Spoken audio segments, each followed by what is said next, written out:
this world is so utterly unserious right now. I mean, Donald Trump is president. I mean, so this is just as crazy as it gets. We are literally in a space that wasn't worth anything, and now it's worth $4 trillion. And the driver of growth for the last few years was meme coins like dog with cat. So when you see stuff like that, it's like, why are we taking ourselves so seriously?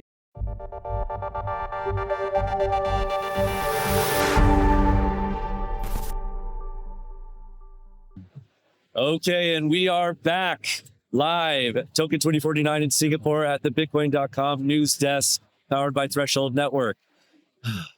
I am here with Charles Hoskinson, the founder and CEO of IOHK, Input Outputs, this company from which oversees the development of Cardano. Yes, sir. Yes, so straight off the bat, I have to comment, just like I did off screen. I love the attire. I saw you at WebEx walking by, and you also had an amazing shirt. So, sir, I really appreciate the, I guess the liveliness you bring just from your wardrobe. Oh, you just got to have fun with it. I've been in this space for almost 15 years now, and you know, it used to be so serious. Everyone had to wear suits and things. Oh, take us seriously. But now, you know, crypto's on the other side. President issued a meme coin. We're good to go, man. You know, so we can just be a little bit more relaxed these days. You know what? Honestly, I would take issue with that. I think that a lot of what I see now, because I'm not as OG as you, but I see a lot of suit coiners now. Oh, well, those are the institutional guys. They're coming in. They're just trying to hide the fact that they got no dick. Nice. All right. So let's start with the light question because, well, to be frank, I see you on X a lot, and I just want to know, like, what is a day in the life of Charles Hoskinson? And let me set this up for you. You wake up, you open your eyes, maybe you call over your falcon, and then what happens in your day? Well, actually, I was just doing that. I was in Mongolia with the Kazakh nomads in the Altai Mountains, and we had eagles as we were riding through. I mean, you know, what's fun about my life is that I run a venture studio. And so we get to do a lot more than just crypto. You know, I do synthetic biology. We do biotechnology. I got a healthcare clinic with 15,000 patients and 40 providers. Do ag tech. And so I got a lot of bison, 800 bison run around, haven't killed me yet. So it's fun because it keeps me young. And also what's cool is you're always a beginner. You know, like crypto, I've kind of mastered the space. So I kind of know the rules. I know all the actors. You know, I can call people and, yeah, whether it be Roger or CZ or something, and say, hey, you know, let's do this or do that, you know. And so you get stale when you're in that kind of environment because you kind of feel like you're the guy at the top and you coast. When you go to a new space, you're the new guy. Like I went to a concrete convention not too long ago. Oh, that's awesome. Called World of Concrete. And I was sitting there with a bunch of blue collar guys, and we're learning like concrete mixes. And my favorite class I took there was about fibers in concrete, microfibers and macrofibers. And we were talking about hemp fibers and cracking and these things. And these guys next to me are like, what do you do? I said, I got a small contracting company. You know, we do a little bit of flat work and a little bit of dirt work. Oh, that's cool, man. You guys hiring? I was like, yeah, you know, you never know. It's in Gillette, though. It gets real cold. But you get to be a young guy and get to be a new guy again. And it really keeps your perspective open, and it helps you kind of be more holistic as a person. Nice. So I love that interview that Jeff Bezos did where he says, like, yeah, I kind of wake up and I putter around, have a cup of coffee before I like do anything serious. Right. Like, how would you contrast that with yourself? Like, are you like getting up and then instantly going and doing stuff, or are you that kind of guy, or do you start slower? Well, it depends on whether I'm traveling or if I'm one place. If I'm in one place, I start eating right, losing weight, you know, meditating every day, doing the cold plunges, and really? Yeah. I got a beautiful cold plunge. Cold plunge is what's it called? Right wing coated. Yes. It's the red pill, goddamn it.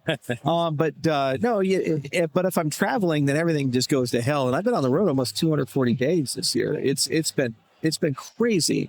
After this, I've just in Asia. I was in Mongolia, Korea, Vietnam, and Singapore. Going to Japan next, and then after that, I'm going to Italy, Greece, and London. And then after that, I'm going to Abu Dhabi, and you know, just endless travel for these things. And the challenge there is you can't eat right, you can't really work out as well as you should. Your wardrobe options are quite limited, you know, and you end up developing kind of a nomadic mindset. And when you're in one place, you can actually start optimizing, start building a proper lifestyle. So I envy that. I envy the time when I was in one place and I got to do one thing. And I wish I could return to that. Because it's a beautiful ranch up in Wyoming. It's 11,000 acres. Nice. And I never get to go to it. Well, I just went the other day before I went on the Asian tour, but the time before that, it was 2.5 months. Wow. I was at the land. So, I miss that, because it's fun to just wake up and work on fences, and drive around in an ATV and wave to your neighbors and shit like that, and feed the bison. Yeah, nice.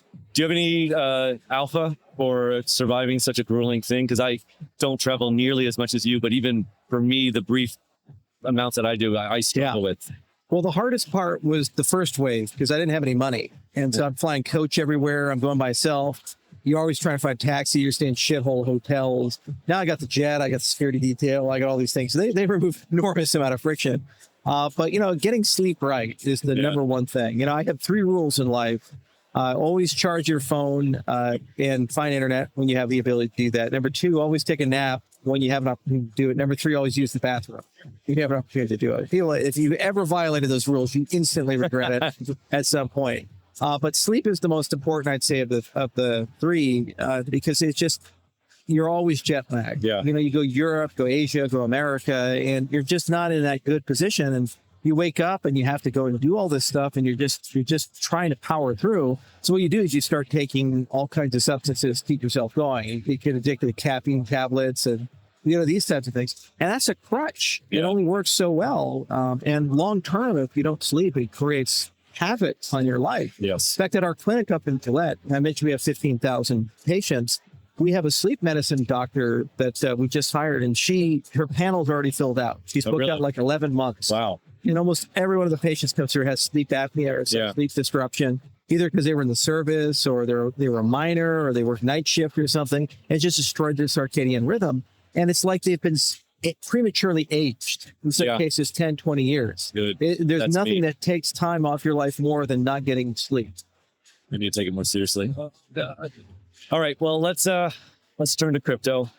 Although I could ask you so many follow-up questions, I'm going to spare the crypto audience who are watching. So you've testified before Congress. I'm sure you've been in and around regulators in the U.S. In these interactions, did you have some before the new administration and some after? Oh, yeah. Yeah. We've known all the administrations, whether it be Trump or Biden or now Trump again.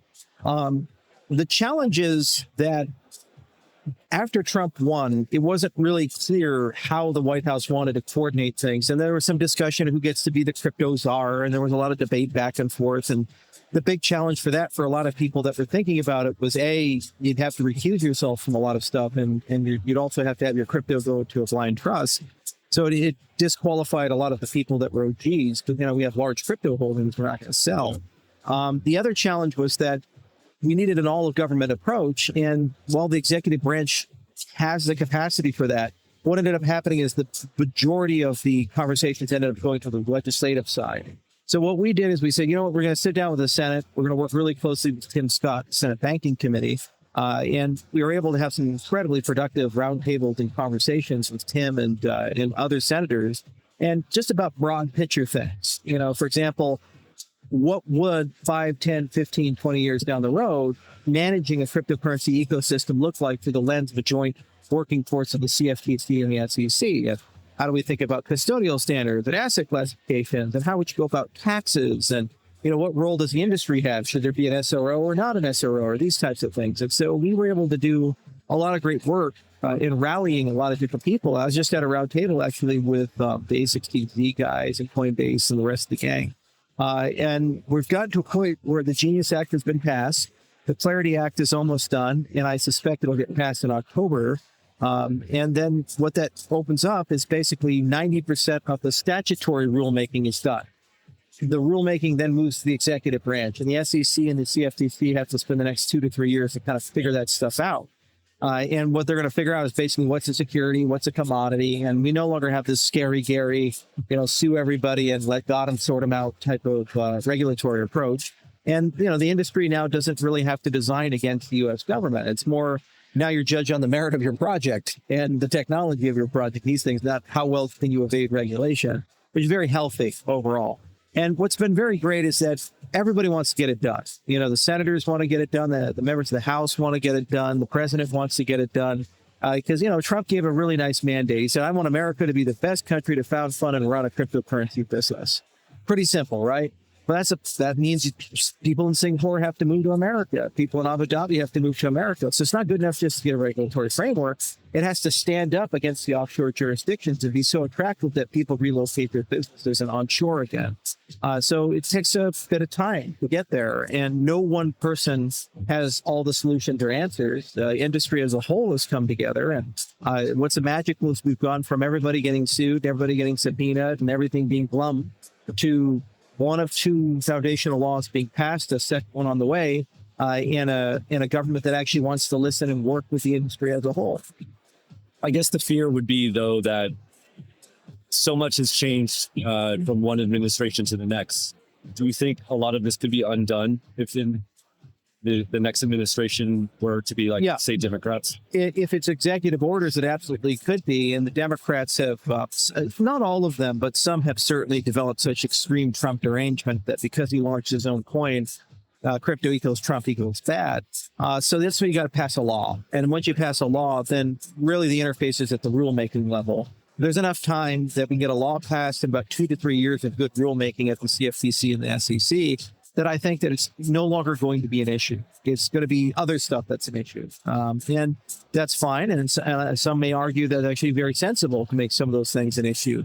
But in terms of asset classification, what's security, what's commodity, and in terms of how to regulate these things, I think that's going to be a settled matter within the next 12 months. And we can just simply move on as an industry.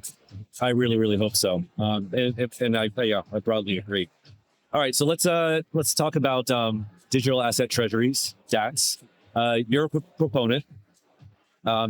You said that you're particularly like proactive and diversified DATs. Is that correct? So you have to understand there's slightly different asset classes. So when you deal with something like Bitcoin, you have no ownership rights, you have no staking rights, you have no governance participation with Bitcoin. So you don't particularly care if a large amount of Bitcoin is in holder A, B, or C. It has nothing to say about the operation of the network. When you look at Ethereum, suddenly you have staking rights. So you're involved in the security of the system. If you look at Cardano, you have staking rights and governance rights. So you care a lot more about the people who actually aggregate large amounts of tokens and their conduct and their behavior. So the very first thing when we look for DATs for these more complicated cryptocurrencies like Cardano or Tezos or these things, is what is their governance in their security side? Are they actually going to get involved in staking? Are they actually getting involved in voting on things in chain? And how do they do that in a way that doesn't create problems for the industry as a whole? So that's one dimension of it. The other dimension is the DATs started as trades, and we want them to be investments. And so trade is, I get in and out in 30 days, 60 days, 90 days. So Wall Street they're just masters of this shit. Yeah, some might say speculative. Yeah, exactly right. It's like meme coins. They get in, like find a useful idiot to buy the equity and it collapses. That's not sustainable. And that's just why you're actually seeing a lot of value leak out of the DATs that launched during the summertime. Yeah. But going into an investment means that the DAT is actually going to follow and track that ecosystem for a period of time, like 3 years, 5 years, 10 years. But that means they actually have to be a member of that ecosystem. They actually have to know the applications launching and the development companies and actually make strategic decisions about how to grow that ecosystem. So I like the DATs that go multi-asset from the perspective of one master asset. So let's say it's Ether, and then they look at the whole ecosystem around it and build up that ecosystem like a blockchain development company, or in this case, ADA, something there. So a lot of people approached us during the summer and said, hey, do you guys want to do a DAT? You have a lot of ADA and all this stuff. And I said, I have no desire to participate unless the governance thing gets sorted out. And also, this is an investment, not a trade. And so they went on to, easier pastures, and now those equities are in the toilet, they're falling. And so we're waiting to see if somebody comes along that really has that mindset, and that'd be a great partner to work with. How have you thought much? Because I've never considered the governance aspect, but I do see how it's important now. Have you? Yeah, because they can have like 5% or 10% of the vote. But what you do? Have you get any thought how you would structure that? Like how a DAT should structure that? Yeah, we have some technology like Conclave is one example of it. But basically what you do is you create a governance council and you take areas of your ecosystem that are very evangelistic, but they're disenfranchised economically. meaning they don't have a lot of the token, but they want to participate in governance. So places like Africa, South America, Southeast Asia, where you have people that are willing to spend like full-time job actually being involved, but they may only have 0.0001% supply. And then you can source up a few hundred people who are from that wake of life, and then you give them multi-sig control over the governance side of the assets at the debt. So collectively, they end up having a huge voice, even though economically they're a little disenfranchised. And this gets rid of some of the plutocratic elements of the system. And what's nice is then the debt holders, they don't have to really worry too much about good governance, because you have a bunch of people that are very passionate. They really want to be part of things that are representing that. And if you federate, you get a pretty good sampling of the totality of the opinion of the community. So no one person rules the roost, and kind of sidestep that whole issue and get away with it. So we're going to experiment with something like that with one of our products called Lace, because, there's a question of like governance and stake pools. And I think we can do that with some of the on-chain stuff and some of the voting stuff. But it'd be fun to partner with a DAT that really wants to do that and help them build it out. And then suddenly we can get much more representation from the development world, which has historically been a very big part of Cardano's story. Yeah. So I guess you don't have to answer if you don't want to, but maybe you don't take too kindly, or you don't prefer the benevolent dictator like that, for example, Tom Lee or Kyle Samani, Ethereum and Solana respected. I mean, if people like it, they like it, but the problem is there's a shelf life to it. Even if you have a great benevolent dictator, they can be terrible for a different market condition. There's no greater example of that than Bill Gates. I mean, I'm old enough to remember Bill in all three phases of life. I remember him when I was a kid. He was the world's greatest businessman. He led Microsoft to this ruthless monopoly. And if it's a $600 billion company, 95% of the market, killed everybody else. And then he went to the second phase, where he was like not CEO, but CEO with Steve Ballmer. And Microsoft missed Facebook and Google and Apple's rise. And then he had to retire and kind of leave, and Satya Nadella had to take over, and now he's doing charity work. So a beneficent dictator is only as good as a market condition, and there's always a temporal component to that. So it might be great to have a Kyle floating around. It might be great to have a Tom Lee floating around. But what happens when they're not domain experts in the next generation of the market? Like the big growth areas are going to be RWAs, and the big growth areas of privacy and digital identity. Well, if you were awesome with smart contracts, you may have no knowledge or experience in these types of things. So even though you were awesome 4 years ago, you could actually fall behind in the next cycle. So how you get around that is federation decentralization and having dynamicism in the governance, allowing people to come and go, and then people tend to self-select. Very, very cool. All right, let me now ask you a more technical question. I view you as a very technical person. Sometimes on your videos, I don't understand what you're talking about, using language that I don't understand. But I just would like to get your if you have any thoughts on quantum. I've spoken with a couple people here, and they seem reasonably concerned, and some of the data that they shared seemed concerning. And I was wondering, in your estimation, is it a big deal? Should we be concerned? How concerned should we be right now? So every year I used to go to a cryptography conference called Crypto, which is at University of California, Santa Barbara. And one of the guys that would speak and do a presentation was the head of Google's quantum computing group. So he came kind of a state of the union of quantum computers. And that was a lot of fun, because you'd always get to know what's the latest and greatest. And I'd say of all the quantum computer manufacturers, the one that has the best plan is probably IBM, because is coming along. And there's a lot of companies, all the Mag 7 are participating in their own way. And there's a lot of bespoke firms like Xanadu or D-Wave or others. And really there's special purpose quantum computers and general purpose quantum computers. There's exotic materials like topological quantum computers. That's like the Majorana and Fermion. They're doing crazy shit with diamonds that have engineered flaws. Those are called nitrogen vacancy systems. So the long and short is that there's an inevitability to a quantum computer existing. And the probability of one actually working at scale with lots of qubits and good error correction by 2035 is probably greater than 50%. Really? Given that these things are accelerating, and AI is accelerating the development life cycles. So the good news is we have already figured out how to protect all blockchains from quantum computers. Yeah. In fact, we have government standards we've worked on with NIST. Yeah, that's right. Yeah. FIPS 203, FIPS 204, 205. And Algorand actually came up with a really wonderful algorithm called Falcon And Ethereum is moving aggressively in the space too. All their zkVM stuff is hash-based, and the hash-based crypto seems to be resistant to quantum computers. So there's a future proofing that's already occurring. The reason why we haven't done it as an industry yet is trade-offs are too high. You can do it, but your proof sizes are 5 to 10 times larger, your transaction times are 100 times longer, and there's no optimized hardware. The thing is that when you standardize something at NIST, the CPU manufacturers and GPU manufacturers will actually build specialized circuitry in your phones or laptops and things. So like AES is a standard, or elliptic curves are standard. Right. Yeah. And there's actually specialized cores in your CPU and your GPU to accelerate that. That does that, right. So if you pick a non-standard curve, you don't enjoy the hardware acceleration. So a lot of people were hesitant to embrace post-quantum until NIST standardized things, because then when they standardize those things, the hardware manufacturers will accelerate them. And then you say, okay, that's the safe thing to go ahead and pick. So what we're doing is just kind of waiting for that to get through. But we have already one post-quantum project we're working on with the Linux Foundation called Nightstream. And that project is actually about post-quantum folding. And it's a really cool lattice-based system. So we're right there. We're fighting hard. It's cool to see Willow from Google. It's cool to see what Microsoft's doing and IBM's doing. These other guys, Kookaburra is awesome. But we're not quite there yet. But we have enough time to be able to resolve all that. The big question pertinent to your brand name is, what will Bitcoin do? Really, it's kind of a three-phase process.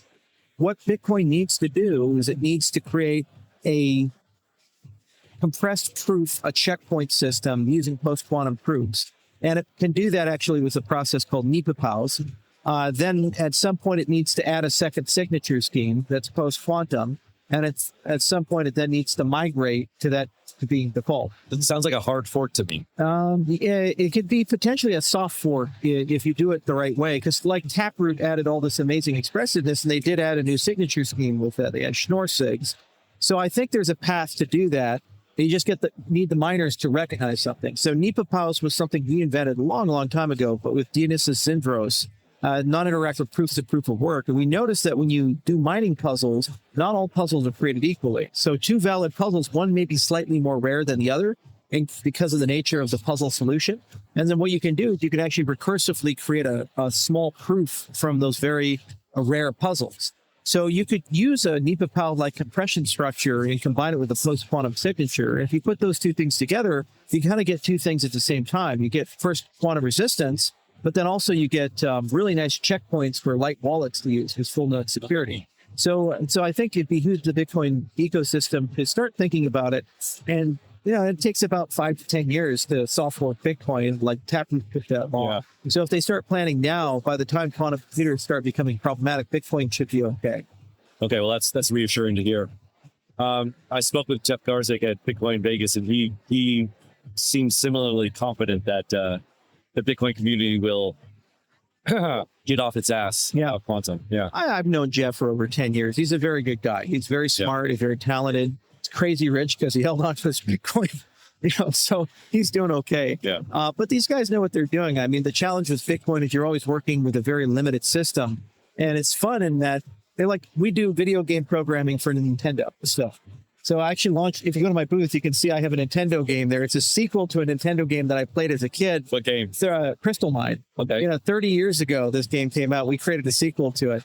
So we had to actually write Nintendo assembly, which is like an 8-bit little Indian register system. It's just a nightmare to write code for it. And likely there's a slightly good high-level language called NES-FAT that an enthusiast created, but only works like 90% of half the time. So you have to handwrite a lot of assembly code. So that's an ultimate exercise in working with a very constrained system. And Bitcoin is exactly the same way. If you're writing Bitcoin script or you're working with a different system, you can't hard fork it. So the best you can do is a soft fork. So you have to kind of think around, what can we do to somehow make the system more expressive given these extreme limitations? So the quantum thing is a little bit more challenging because you really do need to upgrade the puzzle system. And the problem is the minute you open that conversation, you really are starting with the conversation of, well, should we also improve proof of work overall? Oh my God. And you get all these people that have put billions of dollars in a highly optimized thing, and they say, I don't know about that. So that's the harder part, not the post-quantum part. There's plenty of great protocols. It's so like a political problem then. Well, that's why we have on-chain governance with Cardano, because, it gives you the ability to solve those problems around there quickly. In the absence of it, it's insanely hard to even do small things. Yeah. All right. So speaking of Bitcoin and Cardano, you are in the process of getting direct Bitcoin functionality on Cardano. Yeah. Why should people use Bitcoin on Cardano instead of a Bitcoin L2 or a Bitcoin sidechain or wrapped Bitcoin on Ethereum or Solana? Yeah. There are 3 rules for Bitcoin. First, there's only Bitcoin. Second, you pay all your fees in Bitcoin. And third, you get your yield back in Bitcoin. You can't violate those 3 rules. So Cardano is really cool because the way we designed it, we have intents. And so you can pay your transaction fees in Bitcoin. Second, Cardano is a UTXO system, just like Bitcoin is. But we figured out a development model with UTXO. And so we had to spend 3 years as a non-EVM chain trying to figure out, like, how do you actually make smart contracts work in this paradigm? And with the integrations we've done with BitDMX, you can actually write Cardano smart contracts and tile them into Bitcoin script. So we're really thinking around this hybrid application model where you run one part on Bitcoin and ultimately use the security of the Bitcoin network. But then you're able to get the expressiveness of a full extended UTXO system on Cardano. And then because it's Babel fees intense on Cardano, you can get your yield back in Bitcoin. So in many ways, it doesn't feel like you've left Bitcoin. Okay. The challenge with a lot of layer 2 is either the latency or a multi-sig, and it's not really a fully secure experience. And you've gone from a completely decentralized system to a trusted system or a multi-sig system, or they don't really have a good development model. It's very difficult to practice, right? Because it takes years and years and years to build a good DevX out. Well, Cardano is a completely decentralized layer 1. And so we've already figured out the security. We already figured out the decentralization. We already figured out the dev model. It's really just a matter of getting the 2 systems to talk to each other. And I was just at Bitcoin 2025, and I said, you need the toggle. So you're in your wallet, and you have this little toggle, and it says Bitcoin DeFi mode. You click it, and you have DeFi mode. And then you can do some DeFi stuff. And when you're done, you unclick it. That's the UX that they've come to expect. And they expect that the security has to settle at some point on the Bitcoin network. So it's been a lot of fun trying to figure out how to work with Taproot. And we've had some great partners with that, like Fairgate. And what's really cool is we now have like an amazing development language, Aiken, that can work with the Bitcoin developers, and they can write these hybrid applications where you have one foot on both sides, and you're going from decentralized to decentralized. You get all the advantages of our network. So you've found like a reasonably warm reception from the Bitcoin community? Yeah, but in fact, once they hear about it and they say, okay, I get, it's Bitcoin. I'm using Bitcoin security. I'm paying transaction fees in Bitcoin. I'm getting Bitcoin back. They're like, okay, yeah, that's all right. They don't like other tokens. They call them altcoins or shitcoins. The other side of it too is that Bitcoin's got to make some compromises, which is why they got layer 2 systems like Lightning and these other things. But they've never really been able to take off. I mean, Rootstock's been around for 10 years. Lightning's been around for just as long. And Blockstream every 6 months says, hey, we're going to do side chains, and then magically, we'll be able to absorb all the innovations rest of space. And it doesn't materialize. Yeah. Because the problem is that the layer 2 system tends to go from fully decentralized to centralized or to a multi-sig. And your security model is not one-to-one with that. So going from a layer 1 to layer 1 is a better prospect. The reason why not Solana or Ethereum is that they're radically different systems. They're not UTXO based, and they're not based in that paradigm that Satoshi came up with. So going from UTXO to an extended UTXO, that's very natural. And, the accounting systems are the same. The wallets do the same things. And it just feels like it's a superset of Bitcoin, kind of like the color coins days or these types of things. And in many ways, Bitcoin is Cardano is a spiritual successor because, like our native asset issuance model was inspired by color coins. Our proof of stake system was actually based on proof of work, and we modeled the security properties of proof of work with the GKL15 paper, and Ouroboros is built that way, and it's liquid non-custodial staking, and it's very similar in its synchronization model to proof of work. So it's very different than like an Ethereum-style BFT system that's really built for kind of an unchanging quorum, and kind of a race to the top for, the top 5 or top 10 holders. So I think we're a natural partner, but it's such a big market. You're going to have more than one winner. SWE is heavily invested in this space. Stacks is obviously in this space. They have a booth here. And so you're probably going to see 5 or 10 that are doing it. And really the driver is going to be real world assets and yield. Who can match the Bitcoin with yield and build a good enough user experience to be able to move in and out. And also, are you chasing institutional or are you chasing retail?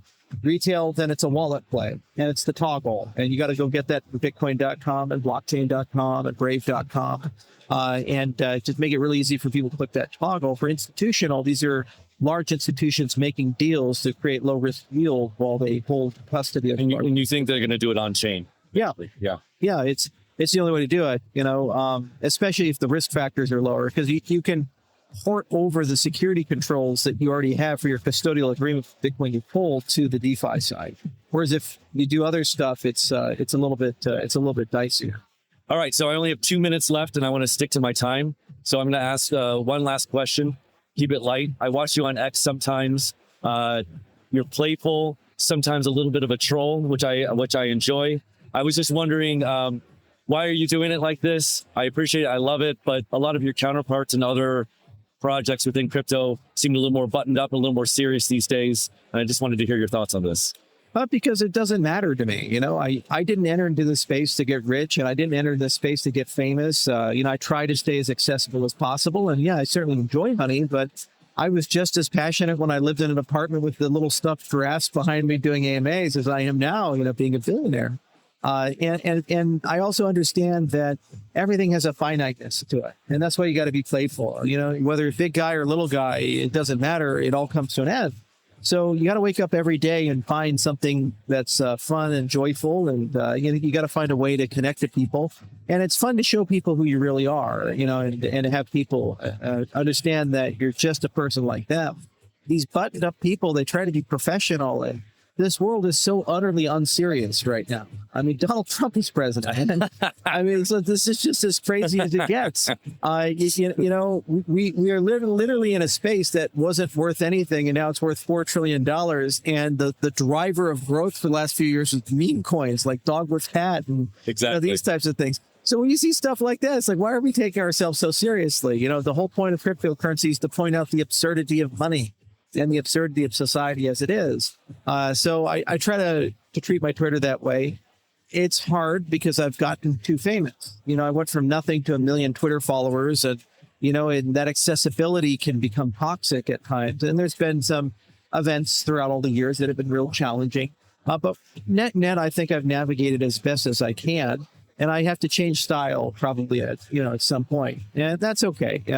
But I don't want to lose touch, and I don't want to lose access to people. And I'm still going to do the AMAs and still going to do the X Spaces, and I'm still going to try to stay as accessible as possible. Well, I really appreciate what you're doing, man. I love the attitude, and I love everything you're about. So thank you for this conversation. Cheers. Keep it up, man. Thank you.